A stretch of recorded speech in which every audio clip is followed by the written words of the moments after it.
Mas se Deus quiser vai dar tudo certo. Fui incumbido hoje porque a nossa nova dinâmica esse ano é que nós possamos cultuar tanto aqui quanto na igreja lá em cima, né? E irmãos, é necessário nós orarmos ao Deus da Seara para enviar trabalhadores, porque nós precisamos de servos dedicados a estarem trabalhando junto conosco. Nós somos uma congregação muito nova, né? Então nós não temos todo o conforto, pelo muito contrário, tem muito desconforto aqui, né? Mas isso é bom, é saudável, porque isso gera crescimento em nós, né? Nós não temos tudo dado nas nossas mãos, mas nós temos as mãos prontas nós temos as ferramentas para a gente botar a mão no arado, né? Então que os irmãos estejam orando para levantar dentro de nós líderes, ministradores e servir tudo quando tem. Você pode aprender a fazer café. Se você fizer um bom café, já é muito bom. Eu acho que o pessoal vai ficar meio ciumento se outra pessoa começar a fazer café, porque o pessoal tem um vício pelo meu café muito grande. Se outra pessoa faz, já detecta que não é o meu café. Eu não sei o que eu faço mais. Mas, irmãos, vamos voltar nossa mente a Deus. Nós vamos ouvir a palavra de Deus essa noite. Que Deus fale aos nossos corações. Abra a sua Bíblia em Judas 1.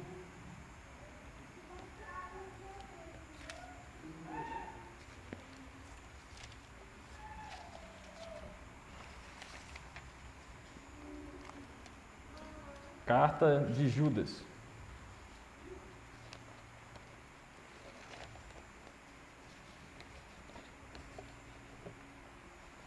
Se você achou, pode ficar de pé. Nós leremos do versículo 1 até o 4. Carta de Judas. Última carta antes do Apocalipse, a menor de todas. Vamos ler a palavra de Deus. Judas, servo de Jesus Cristo e irmão de Tiago, aos que foram chamados, amados por Deus Pai e guardados por Jesus Cristo, misericórdia, paz e amor lhes sejam multiplicadas. Amados, embora estivesse muito ansioso por lhes escrever acerca da salvação que compartilhamos, senti que era necessário escrever-lhes insistindo que batalhassem pela fé de uma vez por todas confiada aos santos, pois certos homens, cuja condenação já estava sentenciada há muito tempo, infiltraram-se dissimuladamente no meio de vocês. Estes são ímpios e transformam a graça de nosso Deus em libertinagem e negam Jesus Cristo, nosso único soberano e Senhor. Amém. Podem se assentar, irmãos.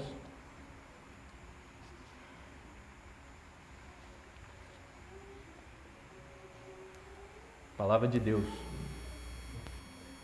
Vou começar dando um contexto sobre a história geral da Bíblia. Jesus veio proclamando a vinda do reino de Deus. Ele veio trazendo as boas novas de salvação. Ele veio trazendo o reino de Deus em sua vida, pregando o evangelho, trazendo luz ao mundo, trazendo a sua mensagem, a sua palavra, para que aqueles que se encontravam em pecado, aqueles que se encontravam escravizados pelo pecado, fossem libertos.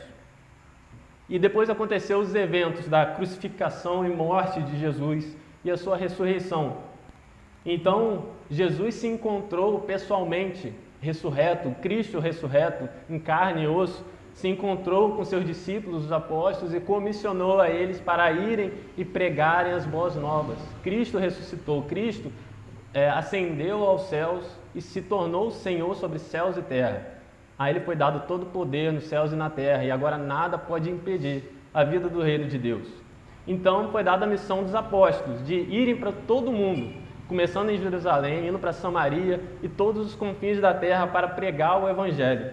E assim, o movimento de Jesus foi crescendo cada vez mais, foram criando comunidades de convertidos à mensagem, que eram batizados e eram ensinados por presbíteros e apóstolos que cuidavam daquelas igrejas. E assim começou a surgir a criação, houve a criação de comunidades cristãs, né? Eles começaram a se estabelecer, eles andavam unidos e eles se reuniam em um lugar comum. E essas eram chamadas as igrejas. E então essas cartas eram enviadas para a igreja para comunicar, para exortar, para avisar, para trocar informações entre comunidades, com os apóstolos, com a igreja de Jerusalém, onde estavam a maioria dos apóstolos. Paulo fazia suas viagens, mandava também correspondência para a edificação dos irmãos. E nós estamos aqui, nessa parte da história. Essas comunidades estão começando a surgir, porém já começa a haver problemas nessas comunidades. Começa a haver corrupção dentro da comunidade e perseguição do lado de fora. As pessoas eram perseguidas por causa do Evangelho, porque diziam que Jesus tinha sido ressurreto, que diziam que Jesus era Filho de Deus, e as pessoas que rejeitavam essas mensagens, as pessoas que estavam no poder, os líderes religiosos judeus perseguiam os cristãos por causa disso. Mas também haviam pessoas que se convertiam ao Evangelho e traziam todo tipo de problemas para dentro da igreja. É uma coisa que me faz pensar que, se você parar para ler as cartas dos apóstolos, você vai ver que as igrejas têm assim, problemas tão grandes assim que a gente nem consegue imaginar hoje em dia. Claro que existe, mas na nossa realidade aqui em São Fidélis, a gente não vê tão grande. Por exemplo, em 1 Coríntios, que existe um caso de incesto dentro da igreja, e a pessoa acha que é normal, né? E Paulo vai e exorta para que não haja aquilo, porque aquilo nem acontece entre os gentios. E ele exorta, mas porém ele não desiste da igreja. Apesar de haver problemas na igreja, apesar de haver pecado e dificuldades na igreja, ele não acha que a reunião dos santos, a igreja, é um lugar ruim. Ele investe, ele cultiva, ele exorta para que se ajeitem. Ele faz isso porque ele não quer que nenhum se perca. Os apóstolos foram comissionados como discípulos de Jesus para serem pastores da igreja, líderes. E como Jesus disse, aqueles que vêm a mim, de forma nenhuma será arrancado das minhas mãos. Eu vou pastoreá-los. E essa mesma atitude Paulo tinha. Bem, então a gente está nesse contexto. A comunidade de Jesus ressuscitou, os apóstolos foram comissionados para criar as igrejas, e agora tem essas comunidades cristãs já estabelecidas, e existe essa comunicação global, né, mundial ali, entre vários estados. Bem, agora vamos para o contexto da carta. A carta começa: Judas, servo de Jesus Cristo, irmão de Tiago, aos que foram chamados, amados por Deus e guardados por Jesus Cristo. Que começa com Judas, que se refere a si mesmo como servo de Jesus Cristo e irmão de Tiago. Tiago, que é irmão de Jesus. Então, provavelmente aqui esse Judas é irmão de Jesus, porém ele não se refere como irmão de Jesus, porque ele, apesar de ter esse prestígio, essa autoridade por irmão de Jesus, ele prefere se definir em que relacionamento com Jesus? Como servo de Jesus. É assim que escravo aqui diz. Ele se submete a Jesus Cristo. Ele não é simplesmente meu irmão carnal. Ele é o meu Senhor Jesus. E ele se refere, ele está mandando essas cartas aos que foram chamados, amados por Deus e guardados por Jesus Cristo. Mas o que isso significa? Essas palavras aqui elas são bem densas assim, de significado. Elas não são simplesmente chamados, me chamou. Amado, tá? Deus me ama, é um sentimento que ele tem por mim, eu sou agradável para ele, eu sou bonitinho, ele me acha fofo, por isso que ele me ama. E guardados por Jesus Cristo. Guardados de quê? Guardados para quê? Né? A gente pode se aprofundar muito nessas pequenas palavras, definições que, aliás, estão por toda essa carta. Essas são questões e definições centrais para a gente entender essa carta em geral. Em Romanos 8, 29 e 30, diz assim: Romanos 8, 29 e 30. O que significa que eles foram chamados? Os cristãos foram chamados. Chamados para quê? Chamados de quê? Para onde e para quê? Romanos 8, 29 ao 30, diz assim: Pois aqueles que de antemão conheceu, também os predestinou para serem conformes à imagem de seu Filho, a fim de que ele seja o primogênito entre muitos irmãos. E aos que predestinou também chamou. Aos que chamou também justificou. Aos que justificou também glorificou. Essa é a palavra de Deus, irmãos, que significa que Deus, antes da fundação do mundo, e nos escolheu em sua santa e plena sabedoria e soberania para que fôssemos chamados do mundo para pertencermos a Ele.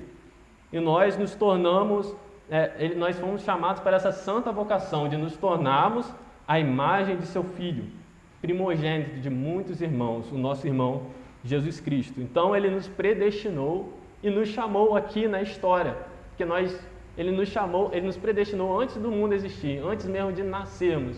Mas na história, em algum momento de nossas vidas, Ele chama eficazmente os seus escolhidos. E diz assim no versículo 32 ao 35. Como que Ele nos amou? Como que foi esse amor? É porque eu sou bom?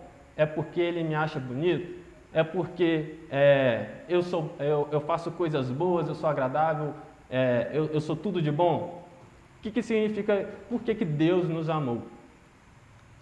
Versículo 32 diz assim: aquele que não poupou seu próprio filho, mas o entregou por todos nós, como não nos dará juntamente com ele de graça todas as coisas? O que significa que Deus nos amou? Porque nós, quando vivíamos em nossos pecados e éramos inimigos de Deus, tínhamos uma mente que era reprovável, nós desejávamos o pecado, aquilo que era mal. O mal dominava os nossos corações. E nesse estado decaído da humanidade, que não só eu, mas todos vocês e toda a humanidade está debaixo desse jugo do castigo de Deus, de escravidão ao pecado, por nossa desobediência, Deus, em sua plena e justa e santa vontade, Ele enviou o seu Filho, encarnou como ser humano, viveu uma vida inocente, sem nenhum pecado e não merecendo a morte, porque o salário do pecado é a morte. Cristo não merecia morrer, mas Ele morreu e se deu, entregou-se como sacrifício, derramando seu sangue, para que Ele pudesse remir os nossos pecados. Se deu no lugar, morreu por nós, pecadores, para que nós possamos ser justificados e glorificados. Esse é o amor de Deus. Essa é a graça de Deus. Ele nos deu tudo quando é necessário para a salvação, entregando seu Filho à morte e derramando seu sangue para que ele servisse de sacrifício, para que nós recebêssemos a recompensa de Jesus. Qual que é a recompensa de obedecer à lei de Deus? Vida eterna. E Jesus conseguiu isso para nós, conquistou isso para nós e nos deu de graça. Esse é o amor, esse é o amor de Deus. E agora, o que significa guardados?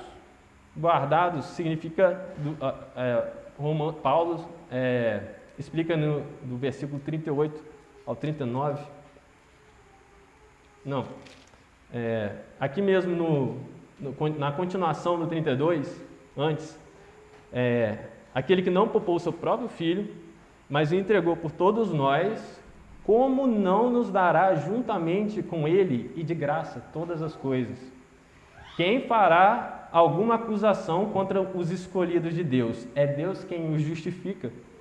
Quem os condenará? Foi Cristo que morreu e mais, que ressuscitou e está à direita de Deus e também intercede por nós. Quem nos separará do amor de Cristo? Ou seja, se Deus nos escolheu, nos predestinou, nos escolheu e nos chamou, nos tirou das trevas para caminhar na luz, se Ele já nos deu todas essas coisas, se nos deu a coisa mais preciosa, que é o seu próprio Filho, Ele não vai nos dar tudo quanto for necessário para a gente continuar na caminhada. Ele não vai dar vitória contra as tentações, Ele não vai dar perseverança para a gente ir até o final e conquistar a vida eterna, porque afinal que chamado é esse que não é eficaz, que não dá em nada, que se perde? Não é um chamado verdadeiro. O chamado verdadeiro é aquele que Deus dá a salvação e sustenta essa salvação pelo resto da nossa vida, porque afinal nós não conquistamos a salvação, nós não merecemos essa salvação, ela nos foi dada de graça, não pelo que fizemos, não porque eu aceitei Jesus, não, Deus me aceitou, Jesus me aceitou. Ele me escolheu por sua graça e misericórdia, porque eu também era um pecador como todos eles. Eu merecia o inferno, eu merecia a morte eterna, eu merecia morrer, mas Deus enviou o seu Filho para que morresse no meu lugar e me deu a vida eterna e a capacidade, nos deu a capacidade de participar da natureza divina, que significa viver em piedade, viver em santidade, viver conforme a imagem e semelhança do seu Filho. O mesmo Deus que nos chamou para ser dele, que entregou o seu único Filho por nos amar e nos libertar da escravidão do pecado, nos dará tudo quanto for necessário para nos manter firmes no caminho e herdarmos a vida eterna. Romanos 8, 38 ao 39.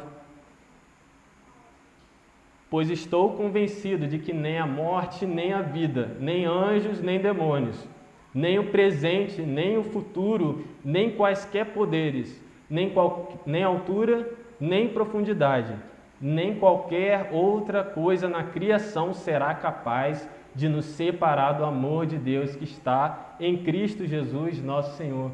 Aquele que nos amou e nos resgatou, continuará nos mantendo nesse amor, nessa graça do Senhor Jesus Cristo. Bem, isso aí já é maravilhoso demais. Essa é a mensagem do Evangelho. Porém, essa carta não foi escrita por esse motivo. Houve um grave problema na igreja em que Judas estava enviando.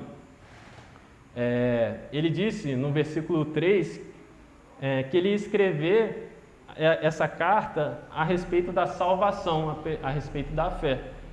Mas ele sentiu que era necessário escrever, insistindo que batalhassem pela fé de uma vez por todas confiada aos santos. Então aqui é um chamado à batalha. Há um chamado a pegarmos armas e nos defendermos. Mas por quê? O que aconteceu? A situação é a seguinte, essa é a ocasião da carta, é por que ela foi escrita, o motivo que Judas escreveu. Versículo 4. Pois certos homens, cuja condenação já estava sentenciada há muito tempo, infiltraram-se dissimuladamente no meio de vocês. Estes são ímpios e transformam a graça de nosso Deus em libertinagem e negam Jesus Cristo, nosso único Senhor. Então houve um grave problema naquela comunidade. Havia ímpios infiltrados na igreja. E aliás, essa carta, por esse motivo, por essa ocasião, é muito similar a 2 Pedro, que o pastor tem pregado expositivamente nessa carta inteira. Ela tem um paralelo muito idêntico. Se você pegar uma e outra e só você ler, você vai ver que são a mesma ideia, é a mesma situação, a mesma ocasião. Havia pessoas ímpias dentro da igreja, dentro da comunidade cristã, eram membros participativos da comunidade cristã, que se tornavam laços, se tornavam uma armadilha para cristãos, principalmente os novos na fé. Em 2 Pedro 2, do 1 ao 3, diz assim, 2 Pedro 2, 1 ao 3. No passado surgiram falsos profetas no meio do povo, como também surgirão entre vocês falsos mestres.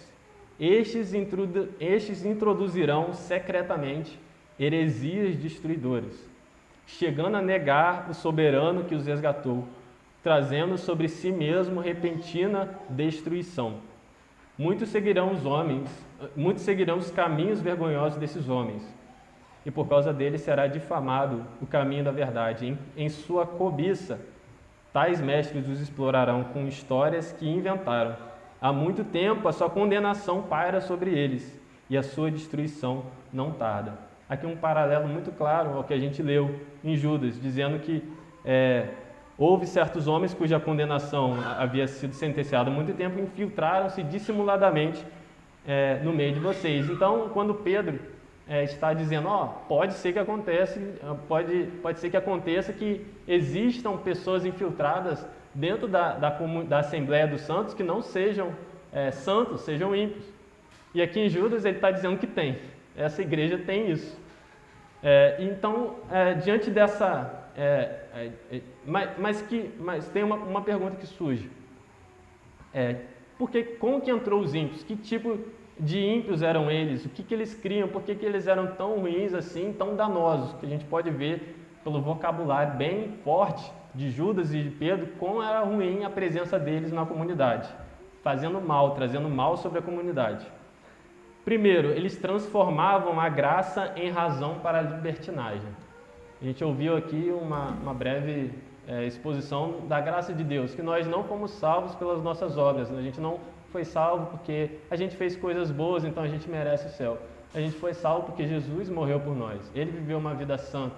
Ele conseguiu viver de uma forma que nós não conseguimos viver. E dessa forma, essa graça que que tem o objetivo de arrebatar o nosso coração, de cativar e nos atrair para que a gente venha se render a Jesus Cristo, essa graça que é preciosa e maravilhosa, para outras pessoas se tornaram desculpa para viverem vidas libertinas. A graça tinha o objetivo de que as pessoas se rendessem a Cristo, aceitassem a salvação, que Ele foi o sacrifício pelos seus pecados e vivessem uma vida santa, uma vida de piedade, que imitassem a Jesus Cristo, vivessem uma vida santa como Ele viveu, de graça. Porém, essas pessoas pensavam, se a graça de Deus foi revelada quando eu era pecador, então se eu pecar mais, se eu deixar minhas paixões fluírem livremente, a graça de Deus vai aumentar. Eu vou glorificar a Deus se eu deixar os meus pecados à tona, à solta. Eu vou honrar a Deus. Isso era o que parava na mente dessas pessoas. Romanos 6, 1 a 4 define bem a questão que nós estamos falando aqui. Romanos 6, 1 a 4. Parece que Paulo responde a esse tipo de crença que havia, né, entre cristãos, entre pessoas que estavam participando do movimento de Jesus, eram seguidores do caminho. Ele diz assim: que diremos então? Continuaremos pecando para que a graça aumente em nós? Aumente? De maneira nenhuma. Nós, os que morremos para o pecado, como poderemos continuar vivendo nele? Ou vocês não sabem que todos nós que fomos batizados em Cristo Jesus, fomos batizados em sua morte? Portanto, fomos sepultados com ele na morte por meio do batismo, a fim de que, assim como Cristo foi ressuscitado dos mortos mediante a glória do Pai, também nós vivamos uma vida nova. Então essa é a resposta de Paulo para as pessoas que acreditavam dessa forma, que se tornavam na cabeça delas a graça. Se eu fui salvo, se eu não fui salvo pelas minhas obras, então eu posso fazer o que eu quiser, eu posso viver da maneira que eu quiser, que eu estou salvo. Eu posso pecar, eu posso encher a cara, eu posso bater na minha mulher, eu posso roubar, eu posso tirar dinheiro do caixa da loja que eu trabalho, eu posso ter relações com quantas mulheres eu quiser, que eu estou salvo, eu estou plenamente salvo. Essa é a garantia da minha salvação, eu sou eleito. Paulo diz, Paulo, Judas e Pedro e todos os apóstolos confirmam juntos e declaram juntos: não, você não é salvo, você acha que é salvo, mas a sua condenação já está decretada antes da fundação do mundo. Você foi escolhido para a destruição. E eles se tornam como se fossem irmãos entre nós, se tornam como se fossem cristãos piedosos. Eles participam das reuniões, mas eles não têm as mesmas crenças e não vivem conforme o ensinamento de Jesus, nem acham que deveriam, na verdade. Porque uma coisa é uma pessoa que tem dificuldade de seguir o caminho do Senhor, que está lutando contra as suas tentações e contra o seu pecado. Outra coisa é quando uma pessoa que se diz cristã e claramente não quer seguir o caminho de Jesus, que não quer viver uma vida piedosa, que não mostra frutos de uma nova vida. E segundo, eles negam a Cristo.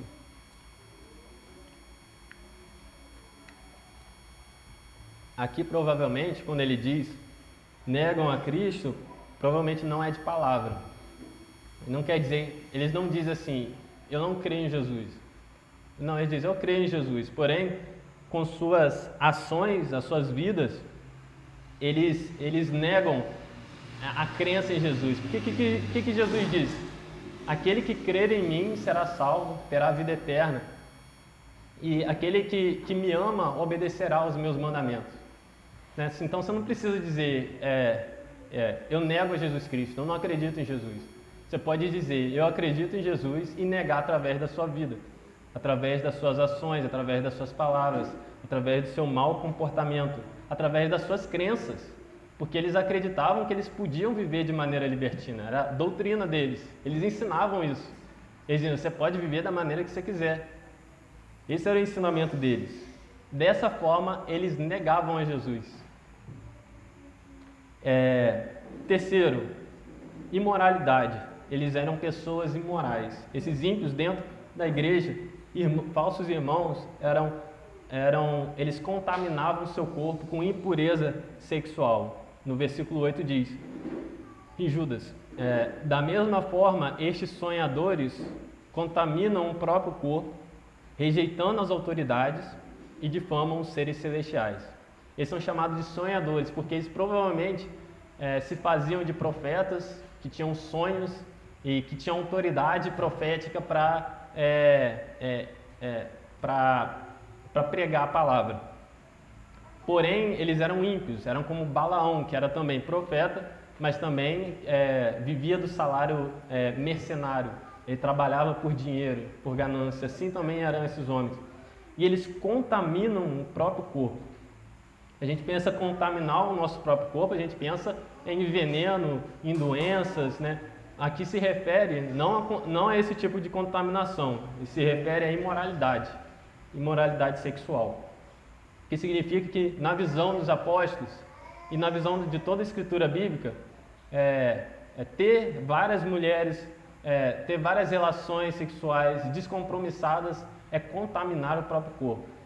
É você trazer impurezas para você, você está desonrando o seu corpo, você está sujando a sua imagem, que é feita a imagem de Deus. Quarto, eles não se sujeitam a autoridades. Eles pastoreiam a si mesmos, como diz no versículo 12. São pastores que só cuidam de si mesmos. Esses são aqueles que não se submetem aos líderes da igreja. Esses são aqueles que não querem ouvir nenhum mestre, ninguém que seja doutorado, capacitado para ensinar a palavra de Deus com sabedoria e na luz. Eles não se submetem a nenhum pastor. Eles são donos de si mesmos, mestres, pastores de si mesmos. E nós podemos ver na atualidade muitas pessoas assim, que além de deixarem a igreja e terem crenças absurdas, achando que podem fazer qualquer tipo de coisa, viver de qualquer jeito, não precisa da igreja, não precisa de um pastor. É claro que muitas vezes é abusado essa autoridade eclesiástica dentro da igreja. Isso eu reconheço. Também existem muitas igrejas com ensino errado. Porém, essa disposição pecaminosa do coração de não se sujeitar a ninguém e ser dono de si mesmo é pecado. De achar que você pode governar a si mesmo, de você achar que você pode ser cabeça de si mesmo e assim ser orgulhoso e arrogante, não se submetendo a nenhum pastor. Isso é algo que a gente tem que combater em nossas próprias vidas. E a gente achar que por nós mesmos nós podemos caminhar sozinhos, que a gente sabe tudo, a gente é o cristão, nós somos sonhadores, nós temos visões, nós profetizamos, nós fazemos tudo quanto é coisa. Então a gente é o cara, a gente é autossuficiente, a gente é independente, a gente não precisa da igreja. A gente precisa se guardar contra essas heresias, essas falsas, e combater contra quem acredita esse tipo de crença, porque elas estão fazendo mal a si mesmas e elas precisam ser resgatadas desse pensamento. E quinto, eles difamam seres celestiais. Aqui não é muito claro ao que ele está se referindo, então a gente só vai dar uma pincelada, dizendo basicamente que aqui eles provavelmente blasfemavam ou eram tão arrogantes que eles chegavam a dizer que não valia nada esses tais seres celestiais que ele se refere. Que aqui não diz claramente o que é, mas são seres celestiais e com a informação que nós temos em 2 Pedro estão abaixo em hierarquia dos anjos. E eles, com essa pretensão arrogante, eles se botavam acima dessas pessoas, desses seres celestiais, e diziam, nós somos mais poderosos que eles, nós podemos pisar na cabeça deles, por exemplo. E é engraçado que Judas aqui faz uma referência a um livro apócrifo, aliás, Judas faz referência a vários livros, que não são canônicos aqui, mas esses livros eram conhecidos pelos cristãos daquela época. Era uma literatura bem difundida, né? E ele usa desses argumentos, ele pesca e o uso deles transforma em palavra de Deus. Não significa que é a palavra de Deus esse livro apócrifo, significa que o uso dele, nesse contexto, é a palavra de Deus para nós. Os cristãos daquela época, eles estavam imersos em literatura apocalíptica, que é 1 Enoque, Assunção de Moisés, são vários livros apócrifos, alguns que não foram encontrados ainda, mas eles fazem referência a esses livros que fazia parte da cultura judaica. E aqui ele diz que o arcanjo Miguel contendeu contra Moisés,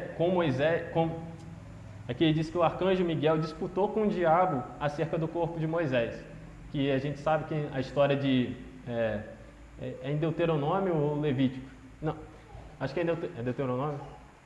Que Moisés sobe ao monte e ninguém sepulta ele, um anjo sepulta, Deus o sepulta, está escrito. Ninguém viu o corpo dele mais.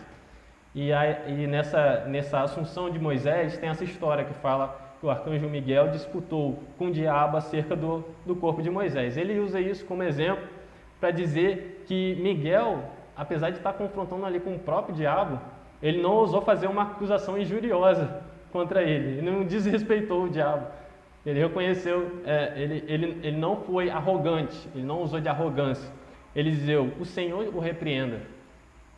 Eu vejo muita gente no meio evangélico que gosta de, parece que ofender seres celestiais, eu falo, o diabo vale nada, eu vou pisar na cabeça do diabo, e tantas outras coisas que são totalmente desnecessárias. A gente está brincando com coisas que a gente não sabe. A gente muitas vezes está ofendendo o próprio Deus fazendo esse tipo de coisa.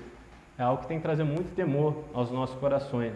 Aqui não sei exatamente o que eles estavam se referindo naquela época, esses seres celestiais, mas ele usa esse exemplo aqui. Outra coisa, versículo 16. Essas pessoas vivem se queixando, descontentes com sua sorte, e seguem seus próprios desejos impuros. São cheias de si e adulam os outros por interesse. Aqui está dizendo que elas são descontentes com suas vidas. Essas pessoas, esses ímpios, eles se queixavam da sua vida, provavelmente pela sua condição de falta de ter muitos bens, riqueza, ou por se vitimizando basicamente. Coitado de mim, coitado da minha vida, eu não tenho o que eu quero. E assim vivia de forma descontente. E eram murmuradores, assim como o povo que pereceu na sua saída no êxodo ao Egito, eram murmuradores e descontentes com a sorte que Deus... Meus irmãos, como que nós podemos ser descontentes com nossas vidas se Deus nos resgatou? Como a gente pode ser ingrato e viver uma vida triste e murmurando por nossa sorte, porque a gente não tem o que a gente quer, se a gente tem tudo, se a gente tem a herança melhor de todas, que é o nosso Senhor? Nós temos a salvação, nós temos a graça, nós temos a vida eterna. E mesmo que homens conquistem coisas e bens terrenos, mesmo que amontoem mansões e comecem a comprar todos os terrenos igual que vai dominar a terra toda, do que isso vale se não tem a salvação? Para que serve isso? Por que a gente tem que correr atrás dessas coisas? Não faz sentido nenhum. Essas pessoas viviam descontentes com sua própria sorte. Provavelmente eram gananciosas que queriam ter mais, ter cada vez mais, e por isso elas se queixavam da sua vida. É uma coisa que a gente tem que aprender. A gente tem que aprender com eles, a não ser igual a eles. A gente tem que aprender a ser grato pela condição, mesmo que humilde, que Deus nos deu. Se Ele nos chamou e nos resgatou, nós temos tudo, nós temos herança no céu. As riquezas na terra, os bens terrenos vão todos passar, vão ser todos desfeitos e corroídos, nada vai ficar. Mas a obediência ao Senhor nos dará recompensa. Se nós fizermos a sua vontade, vivermos conforme o seu querer, nós teremos tesouros guardados nos céus. Tudo isso vai passar, como o pastor pregou na semana passada, tudo será desfeito. O universo vai se colapsar, não vai haver habitação para ninguém aqui. Tudo que existe, todas as obras que foram feitas vão deixar de existir. E só vai existir a herança do outro lado, da eternidade. E por isso que a gente tem que viver uma vida de santidade, mas a gente já vai para lá. Eles são aduladores, bajuladores.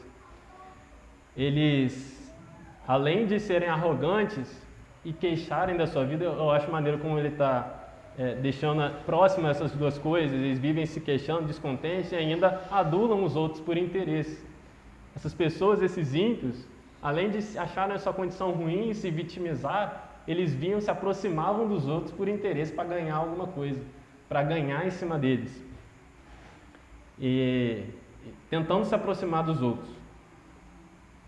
Mas o que me chama, e esse é o retrato geral do que ele oferece. Aqui nessa carta de Judas, eu não sei quantos já leram essa carta, se nunca leu, eu recomendo ler, porque são 2 páginas, na minha Bíblia são só 2 páginas, é bem rapidinho. Você vai ler em 3 minutos essa carta inteira, né? Geralmente nos planos bíblicos só tem ela, porque ela é minúscula. A estrutura dessa carta, ele começa dizendo, eu já disse a mensagem central de Judas, que é que há esse problema na igreja e como corrigi-lo.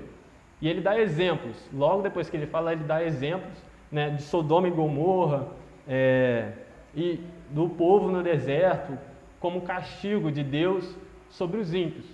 A vingança de Deus sobre os ímpios que escolheram o caminho do mal, né, e foram deixados pela sua própria sorte.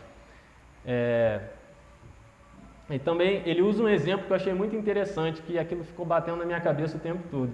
No versículo 12 diz assim: esses homens são rochas submersas nas festas de fraternidade que vocês fazem, comendo com vocês de maneira desonrosa. Ele diz aqui, esses homens são rochas submersas. O que significa são rochas submersas? Em outras versões, existem 2 traduções possíveis do grego aqui. Rochas submersas e manchas, né? Mas eu parando para pensar, é praticamente a mesma coisa, que uma rocha submersa na água forma uma mancha. E tem o mesmo sentido também. Eu acho que Paulo usa mancha, essa mesma palavra, só que em sentido de mancha. Essa palavra dá para ser usada de 2 maneiras. Mas aqui se refere, é mais provável que seja rochas submersas. O que é uma rocha submersa? Você não vê direito, ela forma lá uma mancha esquisita, mas ela é enganosa de ver. E quando você está passando para o seu barco, é capaz de ela arrebentar o seu barco e você naufragar. O que significa então? Que esses homens, nas congregações, participando das festas, né, que os cristãos eles se reuniam em comunhão, aqui não era litúrgico esse momento, mas eles se reuniam para comemorar, para se divertir. Festas de fraternidade, né? Eram festas que eles faziam para se reunir juntos com os cristãos. E esses homens participavam. E o que significa que eles eram rochas submersas nesses lugares? Um perigo de naufrágio para os que navegavam nessas águas. Esses homens, as pessoas se aproximarem ou a lidarem com elas, podia causar todo tipo de problemas. Podia ser até mesmo uma pedra fora da água, uma pedra de tropeço, né? Essas eram pedras submersas que causavam destruição nas comunidades cristãs. Bem, isso é terrível, esse quadro que a gente mostrou aqui. Mas diante disso, onde está Deus? E o que nós devemos fazer? Bem, a condenação, o decreto de Deus é que esses homens serão condenados. Deus não foi pego de surpresa. Deus não sabe o que Deus sabe o que está acontecendo. Ele não escondeu seus olhos dessa situação que aconteceu nessa igreja específica e também acontece em nossos dias. Ele não foi pego de surpresa, porque assim diz no versículo 17 ao 19. Lembrem-se, todavia, amados, lembrem-se do que foi predito pelos apóstolos de nosso Senhor Jesus Cristo. Eles diziam a vocês: nos últimos tempos haverá zombadores que seguirão os seus próprios desejos ímpios. Estes são os que causam divisões entre vocês, os quais seguem a tendência da sua própria alma e não têm um espírito. Então, os apóstolos já sabiam que isso ia acontecer, já prediziam que isso ia acontecer. Então, essa palavra de Deus já estava no coração das pessoas. Isso daqui não foi pego de os apóstolos não sabiam que seria assim, eles sabiam. E mesmo assim, eles obedeceram ao Senhor. Eles sabiam que ia ter problema nas igrejas. Eles sabiam que ia ter pessoas más tentando corromper e dividir a igreja, mas eles continuaram nesse caminho, porque o Senhor ordenou para que eles cumprissem esse chamado. Assim diz em 2 Timóteo 3, do 1 ao 5. Ele faz referência, acredito, a esse versículo, pelo apóstolo Paulo.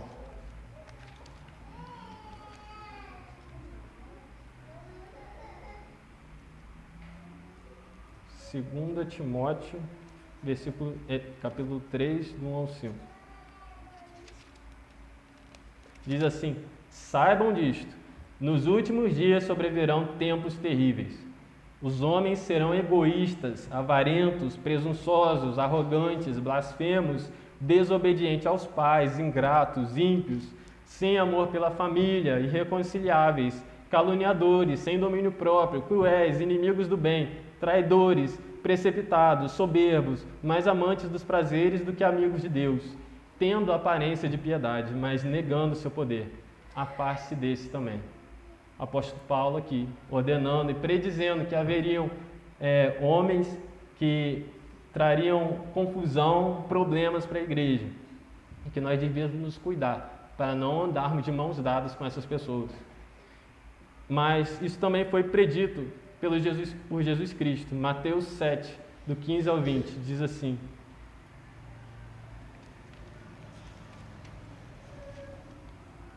Mateus 7, do 15 ao 20. Cuidado com os falsos profetas. Esse é o Senhor Jesus falando. Cuidado com os falsos profetas.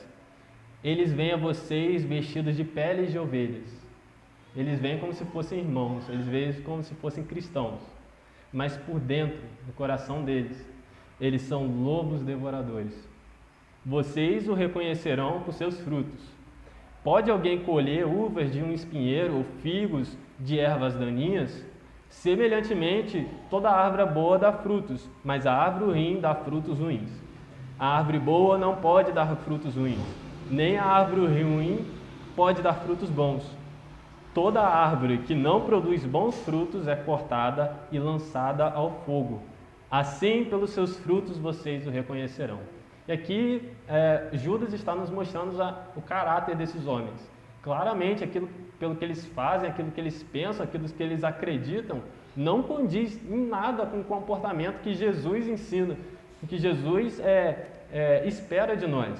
E claramente esses homens não são cristãos, são ovelhas, não são ovelhas, são lobos devoradores. Eles se vestem como ovelhas, eles parecem que são cristãos como nós, eles estão na nossa congregação, eles participam da ceia, eles são batizados, eles vão a todo culto, eles participam, eles são participantes, eles até servem no culto, mas eles têm todo tipo de heresias, eles introduzem secretamente a cada um e devagar heresias destruidoras que podem desviar os cristãos. E assim também Moisés, em Deuteronômio 13, 1 ao 3, também avisou isso ao povo de Deus há muito, muito, muito tempo atrás, antes de Jesus vir. Deuteronômio 13. Deuteronômio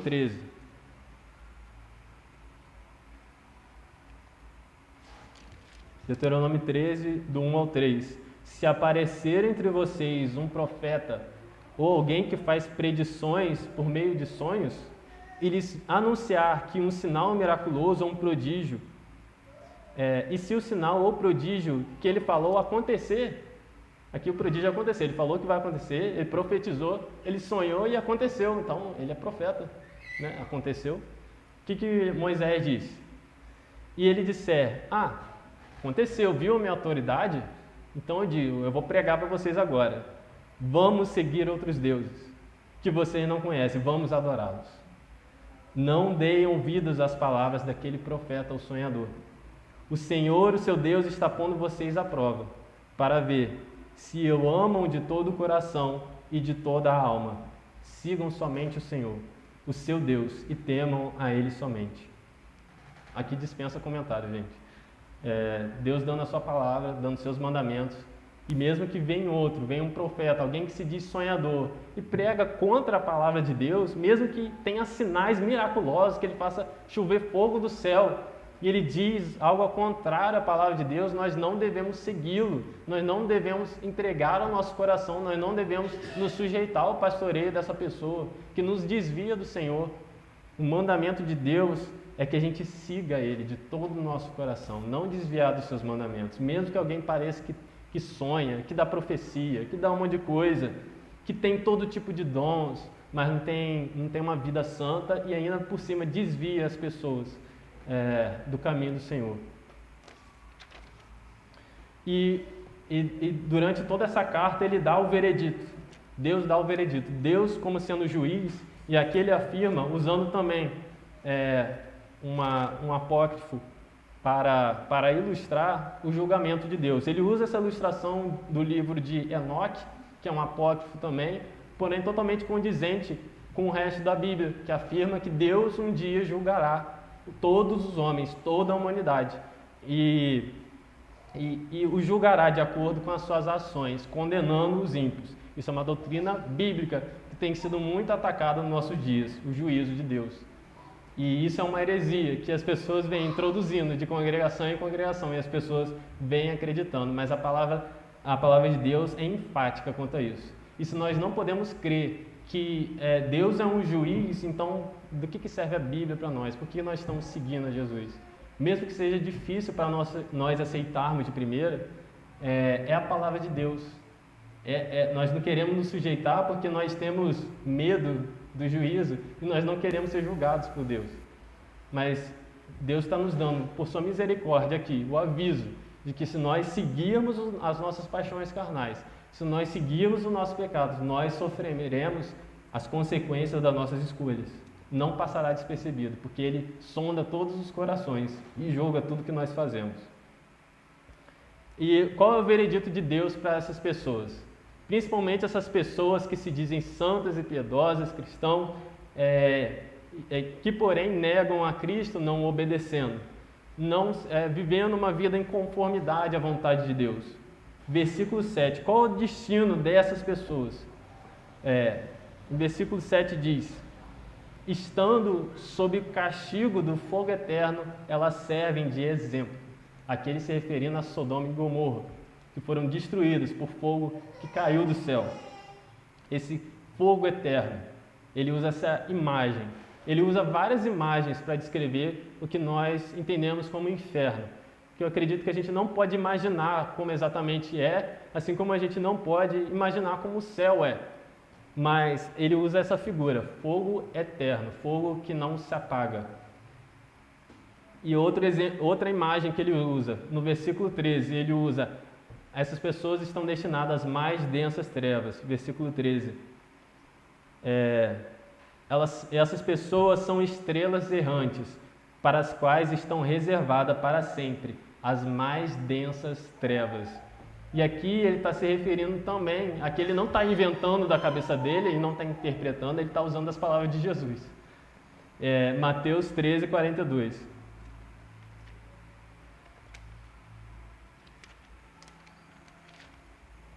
Mateus 13, 42. Assim como o joio é colhido esse é o versículo 40 que eu estou lendo. Assim como o joio é colhido e queimado no fogo, assim também acontecerá no fim dessa era. O Filho do Homem enviará os seus anjos e eles tirarão do seu reino tudo o que faz cair no pecado e todos os que praticam o mal. Eles tirarão do seu reino, eles removerão. Nós entraremos no reino de Deus enquanto eles serão removidos do reino. Eles o lançarão na fornalha ardente. Outra imagem que ele usa, fornalha ardente. Onde haverá choro e ranger de dentes. Uma aflição tremenda e profunda da alma. Uma eterna tristeza e angústia no coração. E ranger, um eterno sofrer, uma dor inexprimível. E Mateus 22, 13, ele também se refere a essas trevas, o próprio Jesus falando. Mateus 22, 13.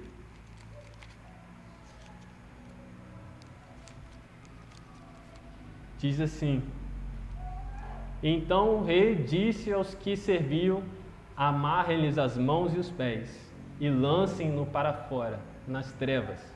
Ali haverá choro e ranger de dentes. Então Deus já deu o seu veredito contra essas pessoas. Mesmo que não pareça que elas estão livres, que elas estão vivendo o melhor da vida delas, elas podem fazer o que quiser, elas não se submetem a ninguém, elas parecem livres, o veredito de Deus já está anunciado desde a fundação do mundo. Porque essa é a doutrina, irmãos, da reprovação. Porque existe a doutrina da eleição, que toda a humanidade foi condenada com o pecado, por causa do pecado de Adão, e esse pecado, essa raiz, essa semente de pecado, habita em todo ser humano que vem a nascer, que vem a existir, que existiu e vem a existir. Então todos estão debaixo de pecado e castigo. A eleição é aqueles que Deus, em sua misericórdia, a sua graça e a sua justiça, não por aquilo que alguém tenha feito, não porque uma pessoa é melhor que a outra, mas por sua graça, por sua soberania, ele escolheu alguns para a salvação, a glória eterna, para glorificá-lo. Outros, porém, não têm esse destino, eles estão destinados à destruição. E isso é uma doutrina bíblica. Judas também, existe também muitas pessoas que pregam que Judas talvez não tenha ido para o inferno, talvez ele tenha sido salvo, talvez ele se arrependeu antes de suicidar, que não faz muito sentido. O próprio Jesus disse, esse está destinado para a perdição. O próprio Jesus, conhecendo o Filho de Deus, que conhece toda a verdade, já conhecia, ele chamou ele como ovelha, né? Mas ele era lobo, dentro dos seus discípulos, dentro dos seus apóstolos. E ele já sabia, Deus sabe de todas as coisas. Deus já sabe tudo o que vai acontecer, inclusive qual será o destino de cada um. Eu acho que isso, em vez de fazer com que a gente pensasse que Deus é injusto, é como Ele é gracioso com nós, que fomos chamados, que fomos salvos. Quão mais precioso é para isso, porque nós poderíamos ter o mesmo fim que esses homens, mas Deus, que é rico em misericórdia, salvou todos aqueles que foram destinados a crer no seu Filho Jesus. Conclusão, irmãos. Então, o que a gente tem que fazer? Tem esse perigo, tem esse problema dentro da igreja. E vai ter até os fins dos tempos, até o Senhor Jesus voltar e nos levar. Então, o que a gente tem que fazer contra isso? A gente tem que eliminar essas pessoas, a gente tem que se afastar, a gente tem que injuriar essas pessoas, falar que elas estão erradas mesmo e que elas vão queimar no inferno. Apesar de dar vontade de fazer isso mesmo, de ter essa vontade no nosso coração, eu quero saber o que a Bíblia diz, o que Judas disse. Eu não quero saber o que eu sinto, o que eu acho que eu faria. Eu quero saber o que a Bíblia, a palavra de Deus diz. Primeiro, a vingança pertence a Deus. A gente já viu o veredito. A gente já tem um juiz. Ele vai cumprir a sua justiça no tempo certo. Então a gente tem que confiar. Primeiro, confiar que a justiça não deve ser feita por nossas próprias mãos. A gente não deve ir lá fazer o que seja for para calar essa pessoa, para fazer algum dano a essa pessoa, à vida daquela pessoa. A gente tem que confiar em Deus, o seu juízo, a sua condenação final. Segundo, a gente deve vigiar para não cair no mesmo erro deles. Eles se tornam iscas e nosso próprio coração pecaminoso é atraído por essas mentiras. 2 Pedro diz, 2 Pedro 3,17. Pedro lidando com esses mesmos problemas.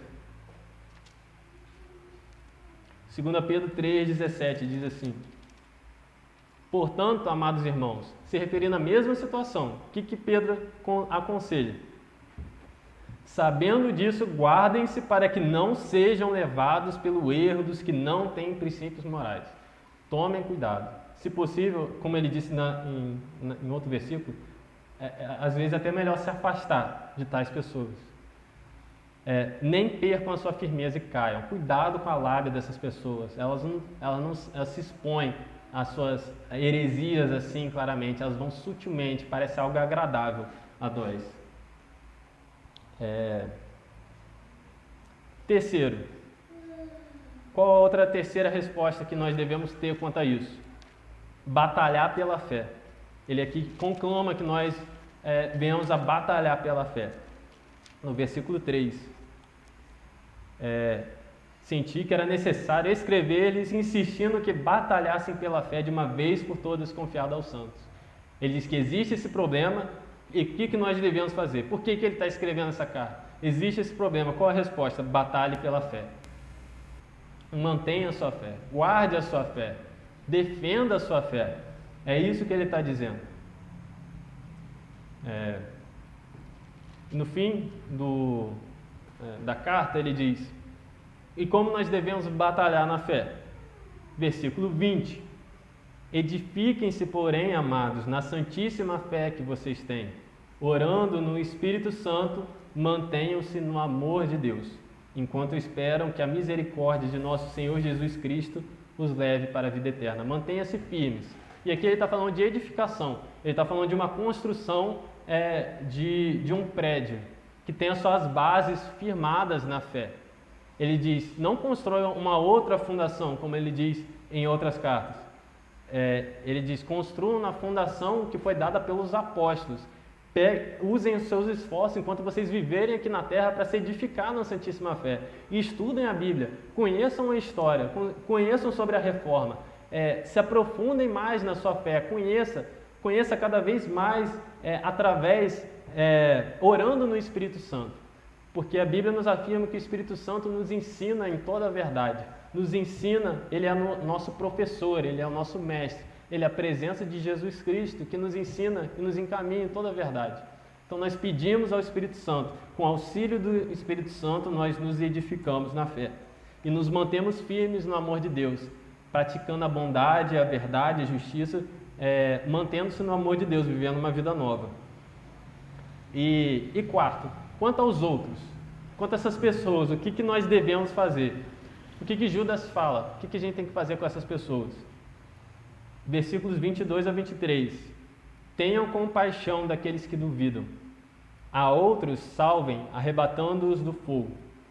E outros ainda mostrem misericórdia com temor, odiando até a roupa contaminada pela carne. Eu não entendo muitas dessas expressões que estão escritas aqui. Eu acho que você também. Esse duvida, tenha compaixão daqueles que duvidam. Duvidam de quê? O que ele está falando exatamente? Eu, pelo menos, não cheguei a essa profundidade do estudo. E outros têm que salvar, arrebatando-os do fogo. Mas como que a gente vai salvar? O que a gente tem que fazer? Não está explicando. E por fim, outros mostrem misericórdia com temor, odiando até a roupa contaminada pela carne. O que isso significa? Eu não posso trazer essa resposta para vocês, que eu não consegui decifrar na minha meditação e na minha preparação com o estudo da Palavra de Deus. Mas aqui o que eu entendo dessa parte, claramente aqui, essas três palavras: compaixão, salvação, nós devemos salvá-los, e por fim, mostrar misericórdia com temor. Essas três coisas. Nós não devemos criar ódio em nossos corações por essas pessoas, apesar que a gente é tentado a odiar essas pessoas. Ele não diz odeiem essas pessoas, marquem elas, não falem com elas de jeito nenhum. Ele não diz isso, por incrível que pareça, que eu não esperava que ele fizesse uma coisa dessa. Ele diz ao contrário: tenham compaixão desses, salvem quem vocês conseguirem e mostrem misericórdia com temor. E por fim, como que a gente vai conseguir fazer tudo isso? Como que a gente vai conseguir se manter firme na fé? Quem que vai nos ajudar? Como a gente já disse no início, Deus nos guardará. Os seus escolhidos não perderão a salvação. É o próprio Deus que sustenta a nossa caminhada. A gente não está sozinho, nós não estamos caminhando por nós mesmos. É Deus que está dirigindo os nossos passos. Nós fomos chamados, nós fomos justificados e nós seremos glorificados, como disse Paulo. É certa a salvação, nós não há como perder a salvação, porque é o próprio Deus que faz a salvação, Ele começa a salvação, é Ele que termina a salvação e nos leva para a vida eterna. Não é obra nossa. Apesar de ele mostrou, isso é um contraste muito grande. Ele mostrou que nós devemos, ele começa no versículo 21, mantenha-se firmes, como se fosse uma iniciativa nova, uma iniciativa nossa. Mas no versículo 24 ele diz assim: aquele que é poderoso para impedi-los de cair e para apresentá-los diante da sua glória sem mácula e com grande alegria, Ao único Deus, nosso Salvador, sejam glória, majestade, poder e autoridade, mediante Jesus Cristo, nosso Senhor, antes de todos os tempos, agora e para sempre. Amém. Ele é poderoso para nos impedir de cair. Nós devemos nos render a Ele, nos apegar a Deus, e Ele nos fortalecerá. Ele nos dará, como disse Paulo, em Cristo nós somos mais que vencedores. E é exatamente nesse contexto que ele está falando.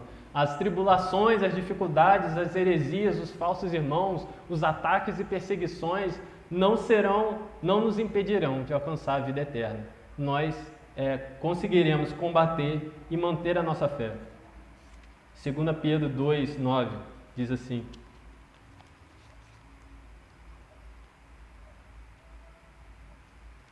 Segunda Pedro 2:9.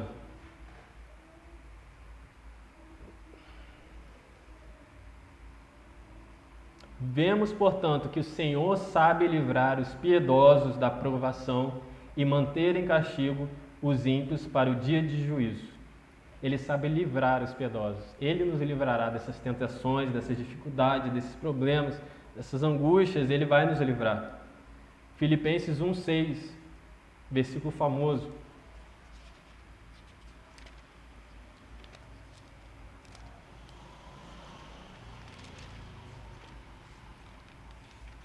Filipenses 1:6.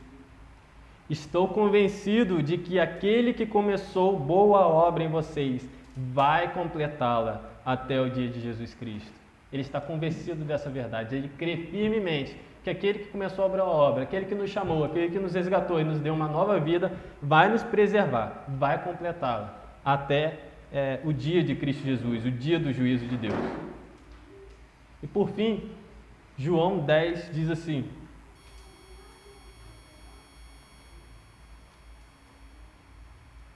João 10, do 28 ao 29. Assim diz o próprio Jesus Cristo: Eu lhes dou a vida eterna, e elas jamais perecerão. Ninguém a poderá arrancar da minha mão. Meu Pai, que as deu para mim, é maior do que todos. Ninguém as pode arrancar da mão de meu Pai. Aqui Jesus está se referindo às ovelhas, aqueles que foram chamados, as ovelhas do seu aprisco, aqueles que ouviram a sua voz. Nós que fomos resgatados, nós que ouvimos a voz do nosso Senhor e nos rendemos a Ele. Jesus diz sobre nós: eu lhes dou a vida eterna. Eu lhes dou a vida eterna. Eles não mereceram, mas eu dei a minha vida para que eles tivessem vida eterna. Eles jamais perecerão, eles continuarão na caminhada, eles não perderão a vida eterna, eles continuarão até o fim, pois ninguém pode arrancá-los das minhas mãos, ninguém pode tirá-los de mim. Meu Pai, que as deu a mim, é maior do que todos. Quem é maior que Deus? Quem pode tirar os escolhidos de Deus? Quem pode frustrar os planos de Deus? Se está escrito no propósito dele, se está escrito no livro da vida, os seus que serão salvos, quem poderá apagar? Quem poderá tirá-los? Que força na terra? Que poder? Que potestade? Anjos e demônios poderão frustrar a vontade de Deus? Nós podemos confiar que Deus, apesar dessas dificuldades, Deus nos sustentará até o fim. Vamos encerrar, irmãos, com uma oração. Vamos entregar as nossas vidas e nos render ao Senhor e até mesmo intercedendo por essas pessoas que muitas vezes podem ser até mesmo verdadeiros irmãos em Cristo, salvos, que se desviaram da verdade por conta desses ímpios. Muitas vezes até mesmo no púlpito encontram esses ímpios. E nós devemos ter misericórdia e compaixão dessas pessoas. Nós devemos orar e interceder por elas. Nós devemos orar para que a gente não venha servir de pedra de tropeço, de dar ouvido a essas heresias. É muito importante. A palavra de Deus é muito poderosa, a palavra de Deus é muito forte e penetrante aos nossos corações. Oremos. Pai Celeste, nós te damos graças, Senhor, pela Tua palavra, Senhor. Que a Tua palavra venha chover, Senhor, como orvalho, que a Tua palavra, a Tua doutrina, Senhor, venha cair na terra seca, que somos nós, Senhor, para nos encher, nos dar vida, nos fazer florescer e frutificar na Tua presença. Nós sabemos, Senhor, que o Senhor nos chamou. Nós sabemos que o Senhor nos resgatou, o Senhor nos deu a tua maravilhosa graça, o Senhor nos deu a salvação, o Senhor nos deu a vida eterna, e por isso nós nos alegramos no Senhor e te bendizemos, ó Deus, porque nós temos a vida eterna. O Senhor nos deu a vida eterna e por isso nós te damos graças. E nós respondemos, Senhor, em amor, vivendo em obediência ao Senhor. Nós nos tornamos seus servos, Senhor. Nós nos tornamos teus filhos e nós queremos obedecer ao nosso Pai. Ó Deus, preserva-nos, Senhor, nessa geração má que tem se desviado do Senhor, nesses últimos dias em que homens ímpios têm se levantado contra a sua palavra, vivem de forma desordenada, se dizem, Senhor, como palavra autoritativa, como homens que falam da parte de Deus, mas negam o Senhor em suas vidas, em suas crenças e no seu viver. Ó Deus, em meio a essas heresias, Senhor, que o Senhor nos guarde. Por favor, Deus, nós lhe suplicamos que o Senhor não nos deixe cair, não nos deixe tropeçar, mas que o Senhor venha nos edificar na santíssima fé e nos guardar, Senhor, no teu amor, para que possamos, Senhor, nessa vida perseverarmos e nos mantermos firmes, Senhor, esperando a tua volta, Senhor. É o que nós queremos viver, Senhor, a cada dia das nossas vidas. Que o Senhor tenha misericórdia, assim como diz a sua palavra, Senhor. Que o Senhor mostre compaixão e graça por esses, Senhor, que se perdem, que se deixam perder e que se voltam, Senhor, para suas paixões carnais. Que o Senhor possa resgatar, Senhor, os seus verdadeiros salvos que se encontram nesse estado, Senhor.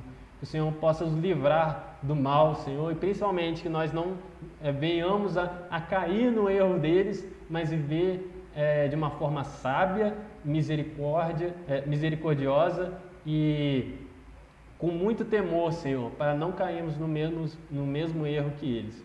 Que o Senhor nos guarde, Senhor, nos fortaleça, traga crescimento à nossa igreja, Senhor, principalmente crescimento espiritual de uma vida piedosa, de uma vida santa, Senhor. Livra-nos e liberta dos nossos pecados, ajuda-nos contra a nossa luta contra a carne, Senhor, pois necessitamos do Teu auxílio para nos mantermos firmes, Senhor, nessa caminhada.